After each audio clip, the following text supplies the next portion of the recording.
तो ये एपिसोड वहीं से शुरू होता है जहाँ से पिछला एपिसोड खत्म हुआ था। वो तीनों उस गुफा के अंदर आ जाते हैं। उसमें से एक किसी से कहता है कि तुम इस एंट्रेंस को गार्ड करो, अगर कोई अंदर आने की कोशिश करेगा तो तुम उसको रोक देना। तो एक गार्ड बाहर से करने लगता है और दो लोग अंदर आने लगते हैं, और वो दोनों देखते हैं कि म्योंग सो रहा है, लेकिन हमारा एमसी वहां नहीं होता है। और म्योंग नींद में कह रहा होता है कि जंगली सुअर बहुत मजबूत है। और वो दोनों कहते हैं कि ये दुनिया की परवाह किए बिना सो रहा है। और एक कहता है कि ये साला बच्चा किस तरह सो रहा है, तो दूसरा वाला कहता है कि वहां देखो। और वहां पर जैसे ही दिखता है कि वहां 6 प्लेट्स होते हैं। और उसको उठाते हुए एक बंदा कहता है कि कितनी लापरवाही है, क्या ये बहुत आसान नहीं है? तो दूसरा वाला कहता है कि हाँ ये बहुत आसान है। लेकिन तभी उसे कुछ फील होता है और कहता है कि रुको। तभी हम देखते हैं कि हमारा एमसी एक चट्टान पे खड़े होके जो गार्ड कर रहा होता है उसको देख रहा होता है, और ये दोनों के चिल्लाने की आवाज आती है। और वो लोग कहते हैं कि यहाँ वो कैसी आवाज थी, और हमारा एमसी वहां उसको मार के वहीं बांध देता है। तो ये बहुत वियर्ड है, मुझे याद नहीं कि मैंने यहाँ किसी को इनविटेशन दिया था। और वो दोनों इसे कह रहे होते हैं भाई क्या तुम ठीक हो, जागो जल्दी से। तो हमारा एमसी कहता है कि मुझे माफ करना, लेकिन मेरे पास चारों के लिए कोई जगह नहीं है। और उसमें से एक अटैक करते हुए कहता है हमारे एमसी से, तुम कमीने बच्चे, उसे जाने दो। और जैसे ही वो अटैक करता है, लेकिन हमारा एमसी उसको डॉज करके उसके चेहरे को पकड़ लेता है और कहता है कि एक चोर की हिम्मत कैसे हुई। और हमारा एमसी उसको जमीन पे धड़ से मार देता है। और हमारा एमसी कहता है कि तुम किसको कायर कह रहे हो?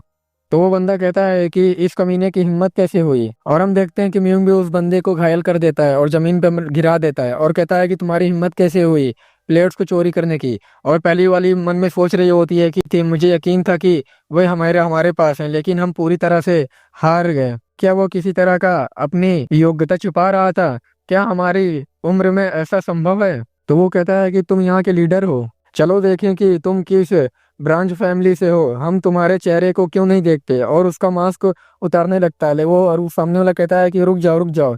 जैसे ही उतारता है तो वो एक लड़की होती है, और हमारा हमसी कहता है कि तुम तो एक लड़की हो।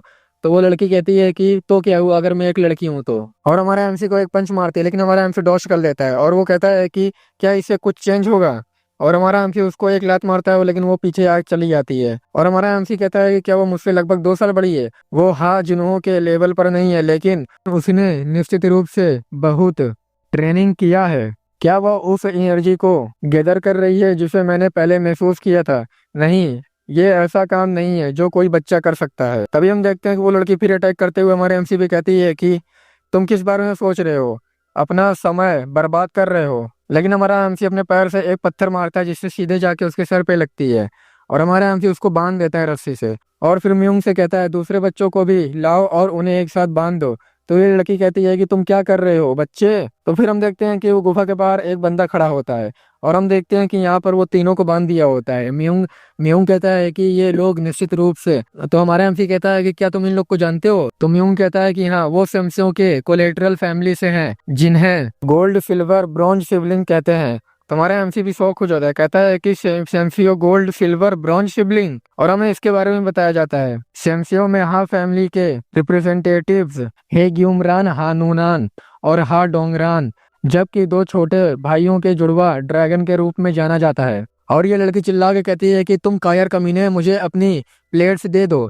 तुम्हारा एमसी उससे कहता है कि अपनी बकवास बातें बंद करो, अगर कोई दूसरा सुन लेगा तो वो सोचेगा कि मैं एक चोर हूँ। तो वो लड़की चिल्ला के कहती है कि हमने पूरे दिन पहाड़ की तलाश की और हमें एक भी प्लेट्स नहीं मिली। तुम ऐसे आगे बढ़े जैसे तुमको पता हो कि प्लेट्स कहाँ है। तो हमारा एमसी मन में सोचता है कि हाँ सच में उसकी बात तो सही है। और वो लड़की कहती है कि तुम मैन हाउस से हो है ना, तुमने सेरेमनी में इंटरफेयर करने के लिए कुछ अथॉरिटी का यूज किया है। मैं तुम्हारे मिसबिहेव के लिए डिसिप्लिन हाउस के और हेड हाउस को रिपोर्ट करूंगी। उसके साथी भी कह रहे होते हैं कि हाँ तुम्हें रिपोर्ट कर दिया जाएगा। और हमारा एमसी भी जोर जोर से हंसने लगता है। और वो लड़की भी शौक होते हुए कहती है क्या ये फनी है? तो हमारा एमसी कहता है कि मैं फैमिली से निकाल दिया गया था, तुमने अथॉरिटी का यूज इंटरफेयर करने के लिए कर रहा हूँ है ना, यहाँ तक कि फैमिली का पालतू कुत्ते भी हंसेंगे। तो उसी का साथी दूसरा बंदा कहता है कि तो फिर क्या है, तुम शायद वो कमीना तीसरा यंग मास्टर जो हाल ही में लौटा है। तो हमारा एमसी अपने मन में सोचता है क्या बकवास है, फिर तीसरे यंग मास्टर ने अपने स्किल से ये हासिल किया? क्या हम डाकू हैं जिन्होंने एक इनोसेंट प्रिंस पर हमला किया? हमारा एमसी कहता है कि जब सेरेमनी समाप्त हो जाएगा तो मैं वापस आऊंगा, ज्यादा आराम मत करो। तो म्यूंग कहता है कि तुम ऐसे ही जा रहे हो? तो हमारा एमसी प्लेट्स उठाते हुए कहता है कि और मैं तुम्हारी प्लेट्स भी ले जा रहा हूँ। अगर तुम चोरी करने आए थे तो मुझे यकीन है कि तुम इसके लिए भी तैयार हो गए। तो वो लोग भी अपने मन में सोचते हैं कि नहीं, अगर ये जारी रहा तो सेरेमनी से बाहर हो जाएंगे और हमें चोर करार दिया जाएगा। और वो लोग चिल्ला के हमारे एमसी से कहते हैं कि हमें माफ कर दीजिए या मास्टर, प्लीज हमें एक बार माफ कर दीजिए। तो हमारा एमसी भी अपने मन में खुश होते हुए कहता है कि मुझे मिल गया। तो वो लड़की कहती है कि हमारी प्लेट्स आप ले सकते हैं और हमें अब प्लीज हम लोग को खोल दीजिए इस रस्सी से। तो हमारा एमसी अपने मन में सोचता है कि प्लान ये है कि इन 3 भाई बहनों का ब्राइट फ्यूचर मेरे कंट्रोल में है, लेकिन क्या सच में इन बदमाशों को जाने देने का कोई रीजन है जबकि उन्होंने मुझ पर शॉर्ट से अटैक किया था। वेल, ये बेहतर होगा कि कोई भी फीलिंग्स ना छोड़ी जाए। और हमारा एमसी उस प्लेट्स को जोरदार रेंज के फेंकता है जिससे सीधे जाके उस रस्सी से लगती है और रस्सी कट जाती है और वो नीचे धड़ाम से आके गिर जाते हैं। तो उसमें से एक बंदा कहता है अरे भाई साहब बहुत तेज लग गई। तो दूसरा वाला कहता है कि अबे साले उठ जा मेरे ऊपर से, तू बहुत भारी है। और हमारा एमसी कहता है कि ये सब और अपनी स्वॉर्ड ले लो और यहाँ से चले जाओ। और हमारा एमसी अपने मन में कहता है कि इन लोगों को एनिमी बनाने की कोई जरूरत नहीं है। और हमारा एमसी उन लोग से कहता है कि मैं तुम्हारी लूट की कोशिश को भी नजरअंदाज कर दूंगा, इसलिए चलो पीसफुल अपने अलग अलग रास्ते पे चलते हैं। तो वो लोग भी खुश हो जाते हैं। वो लोग भी कहते हैं कि आपका बहुत बहुत शुक्रिया। और हमारा एमसी कहता है कि बस मुझे इसके बदले में 50 सिल्वर दे दो। और हमारा एमसी अपने मन में कहता है कि लेकिन लाइफ में कुछ भी फ्री नहीं है। और हमारा एमसी उन लोगों से कहता है कि 3 प्लेट्स के लिए तुम्हें कम से कम 50 सिल्वर देने होंगे। फिर हमें दूसरे दिन का सीन दिखाया जाता है माउंटेन पीक का, जहाँ फिनिश लाइन होती है। हेड कहता है कि ये दूसरा दिन है, हम अब सेरेमनी के मिडल में है। प्रिंस जिन्हों 3 प्लेट्स के साथ हैं वो अपने 2 साथियों के साथ माउंटेन पर आधे रास्ते पर है। हा यूंगरन और हा डोंगरन एक एक प्लेट के साथ हैं। वो लोग आधे एंट्रेंस पर पहुंच गए हैं। तो गार्ड कहता है कि प्रिंस फोचन का ये प्लेस कहाँ है। तो दूसरा बंदा कहता है कि हम उनके असाइन गार्ड से कांटेक्ट नहीं कर पाए हैं। तो हेड भी कहता है कि जल्दी से उसे कांटेक्ट करो और मुझे रिपोर्ट करो उसके बारे में। तभी वहाँ कोई आता है और कहता है कि ओ तुम सब यहाँ हो। तो वो कहता है कि मैं मेन हाउस गया, लेकिन उन्होंने कहा कि तुम पहले ही माउंटेन पर हो। तो पीछे से मोजिन कहता है कि तुम, और हमें इसके बारे में भी बताया जाता है ये मोरिव एलायंस का लॉर्ड होता है और हेड का तीसरा भाई है हा म्यूचुअल। वो कहता है कि बहुत समय हो गया है, हम लोग मिलेंगे नहीं ह्यूंग। और गाइस मैं तुम लोग को बता देता हूँ ह्यूंग किसे कहते हैं। ह्यूंग जो है ना बड़े भाई को कहते हैं, ठीक है, तो कंफ्यूज मत होना। तो हेड बोलता है कि इधर आओ। तो पीछे से मोजिन कहता है कि तुम यहाँ क्यों हो, मोरिम अलायंस के बारे में क्या। अरे ऐसा मत करो सेकंड भाई, मैं एक प्रीशियस गेस्ट लेके आया हूँ। तभी एक पीछे से बंदा आता है, वो भी कहता है कि बहुत समय हो गया तुम लोग से मिले हुए। और हमें इसके बारे में बताया जाता है सिचुएन टांग सेक्ट का लीडर होता है और इसका नाम टेंशन होता है। और बोलता है कि मुझे क्यूरियस थी कि ये किसके मुंह जाएगा। तो मोजिन कहता है कि तुम यहाँ क्यों हो। तो वो बोलता है कि क्या मैं यहाँ क्यों हूँ, ऐसा लगता है कि जैसे इस जगह मेरा वेलकम नहीं है, मैंने बहुत बड़ी गलती की है। तो मोजिन घबराते हुए कहता है कि नहीं नहीं ऐसा नहीं है। तो हेड भी बोलता है कि हमारा ये मतलब नहीं है टेंशन। तो उसके सामने हेड ग्रेड करते हुए कहता है कि आपने न केवल हमें एलेक्सर प्रोवाइड किया है, लेकिन आप यहाँ, ये हम्बल ह्यूंग आपका बहुत बहुत आभारी है। तो टेंशन कहता है कि मैं तुम्हारे इस बात को अप्रिशिएट करता हूँ। तभी एक गार्ड आता है और कहता है कि फैमिली के हेड प्लीज इस रूडनेस को माफ कर दीजिए, मेरे पास एक इन्फॉर्मेशन है, प्लीज ओपनिंग सेरेमनी को यहीं रोक दीजिए। हेड भी शौक होते हुए कहता है कि रुको, इसे आखिर क्या हुआ। तो गार्ड बताता है कि प्रिंस फोचन। तो वो लोग भी शौक हो जाते हैं और बताता है कि माउंटेन के चारों ओर फैली 20 प्लेट्स में से 11 को उन्होंने ले लिया है। गार्ड ने रिपोर्ट किया है कि वो चीटिंग कर रहे हैं। तो मोजिन चिल्लाते हुए कहता है कि यहाँ क्या हो रहा है, जल्दी से जाओ प्रिंस फोचन को गिरफ्तार कर लो। और वो बोलता है कि लेकिन 3 गार्ड जो राजकुमार पर नजर रख रहे थे वो ऑलरेडी डिफीट हो चुके हैं। और वो बोलता है कि जल्दी गार्ड्स को और भेजो उसके पास, इससे और ज्यादा प्लेट्स ही मिल जाएंगी उसको। तो टेंशन बोलता है कि उसने गार्डों को हरा दिया। तो मोजिन कहता है कि वो भी 3। और वो हंसते हंसते वो कहता है कि हाँ, ये बहुत ज्यादा इंटरेस्टिंग है, उसका अपनी ताकत छिपाने का कोई इरादा नहीं है। मोजिन अपने मन में गुस्से में कहता है कि अरे हमारे पास तो एक मेहमान भी है, फैमिली के लिए कितना शर्मनाक है। तो म्यूचुअल भी हंसते हुए कहता है कि ये सही है टेंशन। तो टेंशन भी बोलता है ये बिल्कुल भी बुरी बात नहीं है, ये सच में अच्छी बात है, क्योंकि इस बात की प्रोबेबिलिटी है कि वो फ्यूचर में फेमस हो जाएगा। ये मुझे मेरी बहन की याद दिलाता है। तो भी शौक हो जाता है, वो कहता है कि टेंशन की बहन। हेड बोलता है कि 10 हेवनली मास्टर में से एक सिचुआन फर्स्ट स्वॉर्ड। तो म्यूचुअल भी शौक होते हुए कहता है कि वो पर्सन टेंशन की बहन थी। तो टेंशन कहता है कि क्या तुम सब नहीं जानते तो मुजिन कहता है कि मैं केवल इतना जानता था कि वो टैंग फैमिली से थी। तो टैंगसन कहता है कि खैर ये बात समझ में आती है कि तुम नहीं जानते हो, क्योंकि उसने खुद को अलग कर लिया और फैमिली को छोड़ दिया। तो हेड बोलता है कि क्या तुम कह रहे हो कि सोचन भी उसके जैसा बन जाएगा? तो टैंगसन भी कहता है कि खैर मैं श्योर नहीं हो सकता कि क्योंकि केवल कुछ ही लोग अपना नाम बनाने में सक्सेसफुल होते हैं। हालांकि ये एग्जिस्ट करता है, वो बच्चे जो अंत तक जिंदा रहते हैं और महान बन जाते हैं। हम शायद अपनी आंखों के सामने एक महान पर्सन का जन्म देख रहे हैं। कोई रास्ता नहीं है, जो पर्सन जिहाद पास भी नहीं हुआ वो ये आंदोलन कर रहा है। उसने सच में 3 गार्डों को हरा दिया, मैं अपनी गार्ड डाउन नहीं कर सकता। तो हमारा एमसी कहता है कि तुम कहाँ जा रहे हो सर, तुमको जाने से पहले अपने प्लेयर्स छोड़ देना चाहिए।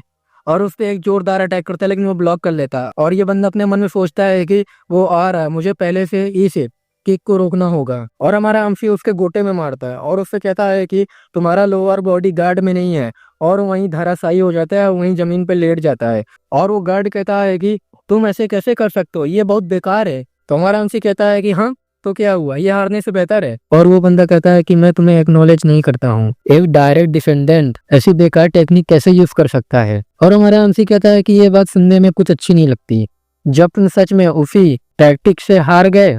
तो वो बंदा कहता है कि ये मेरी पोजीशन है, हमारी गार्ड बल किसी पार्टिसिपेंट्स के खिलाफ अपनी पूरी स्ट्रेंथ का इस्तेमाल नहीं कर सकते। तो हमारा एमसी कहता है कि ट्राई कर लो, तो वो भी चौंक जाता है। फिर से हमारा एमसी कहता है कि मैंने कहा कि कोशिश कर लो, अपनी पूरी ताकत लगाओ। और पीछे से ये सब म्यूंग भी देख रहा होता। म्यूंग कहता है कि तुम क्या कर रहे हो, तुम एक गार्ड को क्यों उकसा रहे हो। तभी हम देखते हैं कि वो गार्ड भी अपनी फुल पावर को यूज करते हुए कहता है कि अगर तुमको इसका अफसोस है तो फिर ये मेरी जिम्मेदारी नहीं है यंग मास्टर। और अचानक से वो गायब हो जाता है। ये सब देख के हुंग कहता है कि अरे वो तो गायब हो गया। और हम देखते हैं कि वो ऊपर आ जाता है हमारे एमसी के, और हमारे एमसी को कहता है कि देखो वो ऊपर है। तो हमारा एमसी अपनी पावर को यूज करता है, इनफाइनाइट रिवॉल्विंग हेवेंस, और उसके अटैक को ब्लॉक करता है। ये बंदा भी शॉक हो जाता है और कहता है कि मेरी स्वॉर्ड आगे नहीं बढ़ सकती, ऐसा लगता है कि जैसे कोई इनविजिबल बैरियर है। और हम देखते हैं कि हमारे एमसी का अटैक डायरेक्ट जाके उसको लग जाती है और वो वहीं नॉकआउट हो जाता है। और वो बंदा कहता है कि ये कैसे हुआ। और हमारा एमसी उसके ऊपर शॉट रखते हुए कहता है कि अभी के बारे में कैसे, तुम्हारी प्लेट्स कहाँ है। फिर हमें 4th दिन का सीन दिखाया जाता है। कोई कह रहा होता है कि अरे यहाँ क्यों नहीं है। 4th यंग मास्टर जिन्हो होता है। जिन्हो कहता है कि इस चट्टान के कहीं एक प्लेट छिपी होनी चाहिए, लेकिन मैं इसे क्यों नहीं ढूंढ पा रहा हूँ। अगर सब प्लान के अकॉर्डिंग हुआ तो इस समय तक मैं किसी और से पहले 11 प्लेयर्स इकट्ठा कर चुका होता और मेरी जीत भी हो गई होती है, क्योंकि मैं उन दोनों को अपनी मदद के लिए ले आया था। मुझे इतनी जरूरत है कि उन्हें टैंग फैमिली से भी एक गोली मिल सकती है। अगर मैं ऐसा नहीं करता तो पैट्रियार्च की फाइट में यहाँ तक कि डाइवांग फैमिली के इन्फ्लुएंस भी कम हो जाएगा। तभी हम देखते हैं कि जिन्हों को एक प्लेट्स मिल जाती है और वो खुश होते हुए कहता है कि प्लेट्स, ये एक प्लेट्स है, ठीक है, कम से कम हमारे पास 4 हो गए हैं। लेकिन हम तभी देखते हैं कि म्यूंग आके उसको ले लेता है और हमारे यहाँ से उसको रस्सी से खींचता है। तो म्यूंग कहता है कि हेलो मेरे भाई, मुझे माफ कर देना, लेकिन हम लोग इसे ले रहे हैं।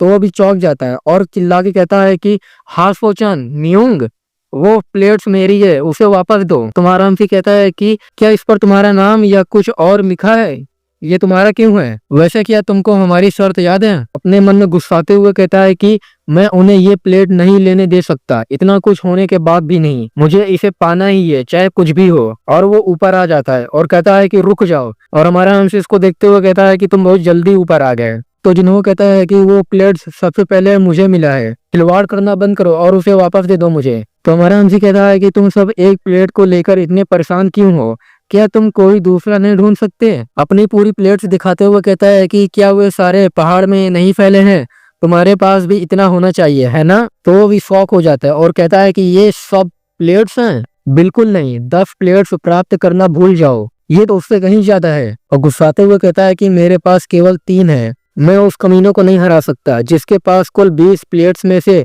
आधे से ज्यादा हूँ। और कहता है कि अब बस मेरे पास एक ही रास्ता है, और अपनी स्वॉर्ड निकालने लगता है और कहता है कि चलो एक मैच खेलते हैं, हाँ सोचन। तो हमारा एमसी भी गुस्सा आ जाता है और कहता है कि सीरियसली क्या तुम अभी भी इतने अहंकारी हो? और अपना पंच रेडी करते हुए कहता है कि तुम्हारे पास कोई चांस नहीं है मुझे हराने के लिए। और हम देखते हैं कि थोड़ी देर के बाद वो हार गया होता है जिन्हों, और हमारा एमसी कहता है कि मुझे हराना पॉसिबल नहीं है तुम्हारे लिए, अब तुम्हें समझ जाना चाहिए, जब तक तुम 15 साल के नहीं हो जाते तुम मेरे गुलाम हो, और मार्शल आर्ट टोकन भी देना है तुम्हें, ये मत भूलना। तो वो गुस्साते हुए कहता है कि बिल्कुल नहीं, मैं तुम्हारे जैसे किसी कमीने के सामने झुक नहीं सकता। फिर हमारा एमसी उसको मारता है और कहता है कि सच में इसके लिए पूछ रहे हो? फिर वो लोग माउंटेन पीक के पास आ जाते हैं जहाँ फिनिश लाइन होती है। तो हमारा एमसी कहता है कि फाइनली हम लोग आ गए हैं, लेकिन क्या हमें ओपनिंग सेरेमनी यही समाप्त कर देना चाहिए? तभी हम देखते हैं कि हमारे एमसी के पास से एक लड़की गुजरती है हवा में जाके।